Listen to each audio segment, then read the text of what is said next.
এখন এই মুহূর্তে আমরা আছি টিকটক বিজনেস সেন্টারে। আজকের ভিডিওতে দেখিয়ে দিব কিভাবে টিকটকে অ্যাডস ক্যাম্পেইন রান করবেন খুব সহজে এবং নতুন নিয়মে 2026 সালে। তো প্রথমত আমরা এখান থেকে অ্যাডস ম্যানেজার অ্যাকাউন্টে চলে আসলাম। দেন এখান থেকে একটা অ্যাডস ম্যানেজার সিলেক্ট করলাম। সিলেক্ট করার পরে আমরা পরবর্তী স্টেপে চলে যাচ্ছি। দেন এখান থেকে আমাদের অবজেক্টিভ কি হবে, দেন বাকি যে বিষয়গুলো থাকে সবগুলোই আজকের ভিডিওতে কভার করা হবে। সো আপনি যদি চ্যানেলে নতুন হয়ে থাকেন তাহলে অবশ্যই চ্যানেলটি সাবস্ক্রাইব করতে ভুলবেন না।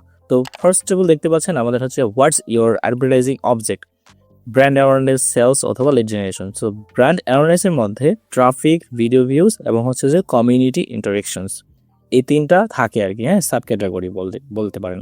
সো এখান থেকে আমাদের অ্যাডভার্টাইজিং অবজেক্টিভ হবে, যেহেতু আমরা প্রোডাক্ট নিয়ে কাজ করবো দ্যাটস ওয়াই আমাদের সেলস অবজেক্টিভ হবে। বাট প্রথম অবস্থায় আপনি সরাসরি সেলসে না গিয়ে আপনি প্রথমত ব্র্যান্ড অ্যাওয়ারনেসের আন্ডারে ভিডিও ভিউ চালাতে পারেন। দেন কিছু অডিয়েন্স আপনার ভিডিও ভিউজ করলো, কতটুকু ওয়াচ করলো, আপনার ভিডিওর কত পার্সেন্ট ওয়াচ করলো। দেন এখান থেকে সেলস অবজেক্টিভের আন্ডারে ওয়েবসাইট কনভার্সন অথবা টিকটক শপ।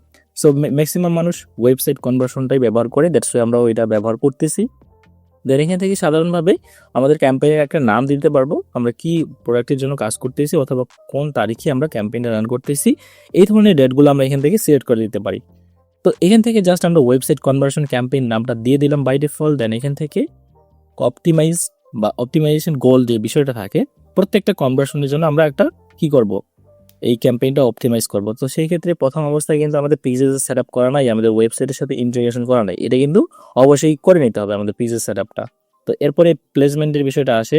আর আপনি যদি টিকটক পেজেস সেট আপ করতে চান বোথ সাইড মানে সার্ভার সাইড এবং ব্রাউজার সাইড, সেই ক্ষেত্রে আপনি আই বাটনে দেখেন একটা ভিডিও উপরের কর্নারে দেখতে পাচ্ছেন, তো সেটাতে ক্লিক করে আপনি ওই ভিডিওটাও পরিপূর্ণভাবে দেখে নিতে পারেন। সো এরপরে আমরা এখান থেকে নেক্সটে ক্লিক করব বা কন্টিনিউতে ক্লিক করতে পারতেছি না বিকজ অফ আমাদের পিজাটা সেট আপ নাই। এখন আমাদের কি করতে হবে, এখান থেকে আমাদের অপটিমাইজেশন যে গোলটা আছে এটা কনভার্সনের জায়গায় ক্লিক করে দিতে হবে। তো দেখতে পাচ্ছেন আমাদের কিন্তু এই যে এখানে শেষে সার্চ করতেছে যে এটা কিন্তু কনভার্সনের জন্য আপনি করতে পারবেন না, আপনার পিজের সেট আপ নাই।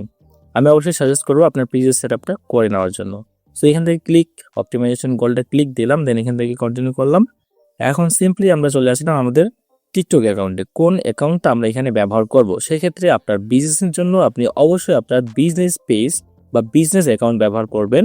এখানে যে ভাইয়ের জন্য আমি কাজটি করেছিলাম সেই ভাইয়ের নাম এবং টিকটক অ্যাকাউন্টে এখানে শো করতেছে বাই ডিফল্ট। তবে সাজেশন থাকবে, আপনি যদি একটা ভালো ব্র্যান্ড বিল্ড করতে চান বা ভালো প্রোডাক্ট সেল করতে চান, সেক্ষেত্রে আপনার প্রোডাক্টের নাম বা কোম্পানির নাম দিয়ে আপনি অ্যাড অ্যাকাউন্ট থেকে শুরু করে আপনার বিজনেস পেজগুলো তৈরি করা। তো এখান থেকে বাই ডিফল্ট আমরা ফর এক্সাম্পল আমাদের ফাইনাল ইউআরএল যেটা হবে সেটা আমরা এখান থেকে নিয়ে আসতেছি। ফর এক্সাম্পল আপনারা দেখতেই পাচ্ছেন simexpd.com হোম পেজ। হ্যাঁ, এই পুরো লিঙ্কটা কপি করে আমরা আমাদের ফাইনাল ইউআরএল এর মধ্যে দিয়ে দিব, কারণ আমরা চাই প্রত্যেকটা অডিয়েন্স আমাদের এই ল্যান্ডিং পেজে ল্যান্ড করুক এবং সেইখান থেকে যাওয়ার পরে সে কেনাকাটার অপশনগুলো দেখুক বা প্রোডাক্টের প্রাইস দেখুক বা এক্সপ্লোরিং মাইন্ডে যারা আছে তারা যেন আমাদের এই প্রোডাক্টটা দেখতে পারে। তো সেই ক্ষেত্রে ডেস্টিনেশন ইউআরএল সেটাকে আমরা ফাইনাল ইউআরএল হিসেবে বললাম। তো এটার লিঙ্কটা এখানে জাস্ট কপি করে নিয়ে আসে পেস্ট করতে হবে। হ্যাঁ, সামনে HTTP থাকলেই হবে অথবা না থাকলেও হবে, এটা বাই ডিফল্ট ছিল, দ্যাটস ওয়াই আমরা এটা রাখলাম। এরপর হচ্ছে যে ক্রিয়েটিভসের আন্ডারে আমরা ভিডিও অথবা সিঙ্গেল ইমেজ দিতে পারি। সচরাচর অনেক মানুষ ভিডিও ব্যবহার করে, সেক্ষেত্রে আমারও সাজেশন থাকবে আপনি ভিডিও ব্যবহার করেন।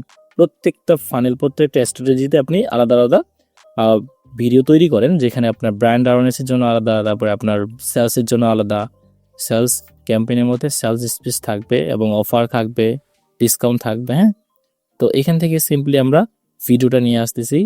ফর এক্সাম্পল আমরা এখানে দেখতে পাচ্ছি কয়েকটা ভিডিও এই প্রোডাক্টের জন্য। হ্যাঁ, সো ভিডিওটা সিলেক্ট করার পরে এখান থেকে ওপেন যে লেখাটা আছে সেখানে ক্লিক করতে হবে। সো সিম্পলি ভিডিওটা সিলেক্ট করার পরে আমরা জাস্ট এখান থেকে ওপেন যে লেখাটা আছে এখানে ক্লিক করে দিব। সো ক্লিক করলে পরে এখানে আমাদের চলে আসবে ভিডিওটা। তো ভিডিওটা চলে আসা অবধি আমাদের কিছুক্ষণ ওয়েট করতে হবে। দেন এখান থেকে ড্রাগ অ্যান্ড ড্রপ করলেই হয়ে যায়। এখান থেকে আপনি সিলেক্ট অথবা ড্রাগ অ্যান্ড ড্রপ করতে পারেন। সো ফর এক্সাম্পল আমরা এটা এখান থেকে নিয়ে আসতেছি। দেন এখান থেকে দেখতে পাচ্ছেন এটা কিন্তু অ্যানালাইজিং হচ্ছে বা আপলোড হচ্ছে এক কথা বলতে গেলে। তো দেখতে পাচ্ছেন রেডি টু আপলোড, মানে আমাদের আপলোডটা শেষ। দেন এখান থেকে আবারও আপলোডে ক্লিক করে আমাদের প্রাইমারি টেক্সট এটা দিয়ে নিতে হবে। তো এখান থেকে আমরা ফর এক্সাম্পল এটা দেওয়ার পরে দেখতে পাচ্ছেন এখানে আপলোড এখনো হয়নি, এটা একটু সময় লাগবে কয়েক সেকেন্ডস। তো 34 সেকেন্ডের ভিডিও এটা, সেটা প্রোডাক্ট রিলেটেড অবশ্যই, অন্য কোনো ভিডিও না। তো এখান থেকে এটা দিয়ে নেওয়ার পরে এটা ফুলফিলভাবে আপলোড হয়ে গেছে। দেন এখান থেকে কনফার্মে ক্লিক করতে হবে নিচে। তো কনফার্মে ক্লিক করলাম অ্যান্ড দেন এখান থেকে আমাদের হচ্ছে যে প্রাইমারি টেক্সট, তারপরে দেখতে পাচ্ছেন এখানে প্রিভিউ দেখতে পাচ্ছি। এখানে আমরা প্রিভিউটা কীরকম দেখতে পাবো, আমাদের ক্যাম্পেইনটা কেমন হলো, আমরা যদি এখানে ক্লিক করি তাহলে এইভাবেই আমরা দেখতে পাবো। ফর এক্সাম্পল আমরা এখন যেমন দেখতে পাচ্ছি। হ্যাঁ, সো এরপরে আমরা মূলত আমাদের প্রাইমারি টেক্সট, হেডলাইন সেগুলো বসিয়ে দিব। ওগুলো কিন্তু এখনও বসানো হয় নাই। সো সেগুলো কীভাবে বসিয়ে দিতে হয় আমরা একটু নিচে যাচ্ছি কিছুক্ষণ পরে। তবে এই যে দেখতে পাচ্ছেন এখানে যে বিষয়টা, এখানে কিন্তু ওই ভাইয়ের নামটা শো করতেছে, কিন্তু তার যে বিজনেসের ওয়েবসাইট আছে সেই নামে বা তার যে বিজনেসের একটা মানে আইডেন্টিটি আছে সেটা কিন্তু সেইখানে উল্লেখ করে নাই। সেক্ষেত্রে আমি এটা অবশ্যই সাজেস্ট করি যে অবশ্যই নিজের বিজনেসের নাম দিয়ে সব কিছু করা দরকার, নিজের নামে না। আচ্ছা যাই হোক, তো এখান থেকে আমরা পরবর্তী অপশানে যাওয়ার জন্য কন্টিনিউতে ক্লিক করব অথবা নিচে স্ক্রল করে চলে আসব, যেন আমরা প্রাইমারি টেক্সট, ডিসক্রিপশন অথবা কল টু অ্যাকশন বা মানে কল টু অ্যাকশন বলতে অর্ডার নাও, গেট ইট নাও এই ধরনের যে লেখাগুলো থাকে ওগুলো সিলেক্ট করে দিব। হ্যাঁ, সো এর জন্য মূলত আমাদের নিচে একটু স্ক্রল করে আসতে হবে অথবা এই যে দেখতে পাচ্ছেন রাইট নাও অ্যাড টেক্সট, মানে আমাদের 100 ক্যারেক্টারের মধ্যে আমাদের টেক্সট অ্যাড করতে হবে। তারপরে কল টু অ্যাকশন বলতে এই যে এই বাটনগুলো থাকবে, যেমন বাই নাও, বাই হিয়ার, মানে এক একজনের অডিয়েন্সের কাছে এক একভাবে এটা শো করবে এবং এটা আমাদের জন্য অবশ্যই ইফেক্টিভ প্রোডাক্ট সেলিংয়ের জন্য বা আমাদের প্রমোশন করার জন্য। হ্যাঁ, আমাদের প্রোডাক্টের প্রমোশন করার জন্য এক কথা বলতে গেলে। তো সেই ক্ষেত্রে আমরা এখন চলে যাচ্ছি আমাদের জিমেল অ্যাকাউন্টে, যেখানে যাওয়ার পরে আমাদের প্রাইমারি টেক্সট, হেডলাইন সেগুলো আমরা বসিয়ে দিব। হ্যাঁ, তো এখন দেখতে পাচ্ছেন আমাদের কিন্তু এটা 100 ক্যারেক্টারের বেশি হয়ে গেছে। সেই ক্ষেত্রে আমরা কিছু পরিমাণ টেক্সট কেটে দিব যাতে করে আমাদের এটা 100 ক্যারেক্টারের মধ্যেই থাকে। তো রাইট নাও আমাদের সব কিছু ঠিকঠাক আছে। দেন আমরা কন্টিনিউতে ক্লিক করলাম। সো কন্টিনিউতে ক্লিক করার পর আমাদের টার্গেটিংয়ের যে অপশনটা থাকে, টার্গেটিংয়ের মধ্যে আমরা কি অটোমেটিক টার্গেটিং করব নাকি আসলে কাস্টমভাবে করব। তো সেই ক্ষেত্রে এটা ফার্স্ট অফ অল হচ্ছে যে অটোমেটিক করাটাই ভালো। কিছু পরিমাণ অডিয়েন্স আমরা হয়তো বা পাবো, অথবা আপনি চাইলে কাস্টমভাবেও করতে পারেন। এরপরে শিডিউল, আমরা কি এটা শিডিউল করবো কিনা, তারপরে হচ্ছে যে কত দিনের জন্য ক্যাম্পেইনটা রান করবো, আমাদের ডেইলি বাজেট কত থাকবে, সব কিছু এখানে দেখতে পাচ্ছেন। জেন্ডার অল, তারপরে আপনার ল্যাঙ্গুয়েজ কী কী থাকবে সব কিছু এখানে সিলেক্ট করে দেন আমরা ফাইনালি পাবলিশ করতে পারবো ক্যাম্পেইনটা। তো এখান থেকে মূলত আমরা কাস্টমভাবে সব কিছু করতেছি। ফর এক্সাম্পল এখানে আমাদের ডেইলি বাজেট কত থাকবে, দেন এখান থেকে আমাদের কাস্টম বাজেট আমরা সিলেক্ট করলাম। কাস্টম বাজেট সিলেক্ট করার পরে আমাদের ডেইলি বাজেট এত থাকবে। হ্যাঁ, সেটা আমরা এখান থেকে দিয়ে নিলাম। তো দিয়ে নেওয়ার পরে মূলত আমাদের ক্যাম্পেইনটা দেখতে পাচ্ছেন আমাদের সব কিছু সিলেক্ট করা শেষ, অটোমেটিক টার্গেটিং, দেন এখান থেকে বাজেটে দেওয়া শেষ, অ্যান্ড দেন এখান থেকে কাস্টমভাবে দিতে পারি। তারপরে হচ্ছে যে আমাদের পেমেন্ট মেথডটা অ্যাড করতে হবে। পেমেন্ট মেথডটা অ্যাড করলেই পরে আমাদের ক্যাম্পেইনটা অ্যাক্টিভ হবে বা ইন রিভিউতে যাবে। রিভিউ হওয়ার পরে মূলত ক্যাম্পেইনটা অ্যাক্টিভ হবে, আদারওয়াইজ হবে না। তো সেই ক্ষেত্রে আলাদাভাবেও আমরা পেমেন্টটা অ্যাড করতে পারি বা কার্ডটা অ্যাড করতে পারি। সেই ক্ষেত্রে আমরা এখন এখান থেকে পাবলিশে ক্লিক করলে অথবা দেখতে পাচ্ছেন আমরা যদি থার্ড পার্টি এপিআই এরর আছে, যাই হোক এটা আমাদের অন্য কোনো কারণে হইতে পারে। সো এখান থেকে আমাদের সব কিছু ঠিকঠাক থাকলে বা কার্ডটা আগে থেকে অ্যাড করা থাকলে আমাদের ক্যাম্পেইনটা সিম্পলি পাবলিশ হয়ে যাবে। সো আমরা আবারও পাবলিশে ক্লিক করলাম। সো পাবলিশে ক্লিক করার পর দেখতে পাচ্ছেন add balance to this account, মানে আমাদের কোনো ব্যালেন্স অ্যাড করা নাই বা কার্ড অ্যাড করা নাই। কার্ড হয়তো অ্যাড করা থাকলেও থাকতে পারে, কিন্তু কার্ডের মধ্যে ব্যালেন্স নাই এরকমটাও হইতে পারে। তো সেই ক্ষেত্রে আমরা এখন দেখতে পাচ্ছি যে আমাদের বিজনেস সেন্টারে আবারও নিয়ে আসলো। সো বিজনেস সেন্টারে নিয়ে আসার পরে এখান থেকে সিম্পলি আমাদের কার্ডটা অ্যাড করার যে অপশন আছে সেইখানে নিয়ে যাবে। হ্যাঁ, এই যে পেমেন্ট ম্যানেজমেন্ট, ফাইন্যান্সের আন্ডারে পেমেন্ট ম্যানেজমেন্ট, ট্রানজ্যাকশন হয়েছে কিনা, তারপরে ইনভয়েস।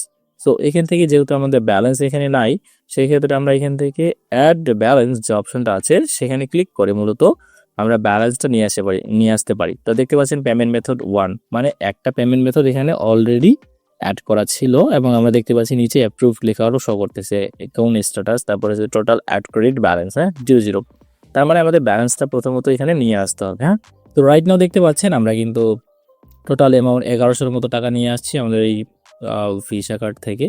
তো এরপরে আমরা মূলত কি করব, এখান থেকে ম্যাক সিকিউরিটি কোডটা দিয়ে নেওয়ার পরে ম্যাক পেমেন্টসে ক্লিক করবো। দেখতে পাচ্ছেন ক্রিয়েটিং ইউর অ্যাড, কংগ্রাচুলেশনস, আমাদের ক্যাম্পেইনটা কিন্তু সব কিছু রেডি হয়ে গেছে। দেখতে পাচ্ছেন আমাদের TikTok ad campaign as a next step. So আমাদের সব কার্যক্রম শেষ বলতে পারেন, যে আমাদের পেমেন্ট মেথড অ্যাড করা শেষ। দেন এখান থেকে কার্ডে টাকাও অ্যাড করা হইলো। তো এখন কিন্তু আমাদের ক্যাম্পেইনটা আমরা সিম্পলি পাবলিশ করতে পারবো অথবা ইন রিভিউতে চলে যাবে বা প্রসেসিং হবে। হ্যাঁ, কিছুক্ষণ সময় লাগবে, দেন ক্যাম্পেইনটা কিন্তু অ্যাক্টিভ হয়ে যাবে। ফর এক্সাম্পল আমরা কিন্তু এখানে দেখতেই পাচ্ছি যে আমাদের ক্যাম্পেইন অ্যাপ্রুভ এবং অ্যাড। হ্যাঁ, তো আমরা যদি এখানে আসি, আসার পরে এখান থেকে আমরা দেখতে পাচ্ছেন আমাদের ওয়েবসাইট কনভার্সন ক্যাম্পেইনটা এই মুহূর্তে স্ট্যাটাস অ্যাক্টিভ আছে, বাজেট কত আছে, তারপরে কস্ট পার সিপিসি কেমন, তারপরে কস্ট পার মাইল কেমন, ইমপ্রেশন কয়টা আসছে এটা দেখতে পাবো।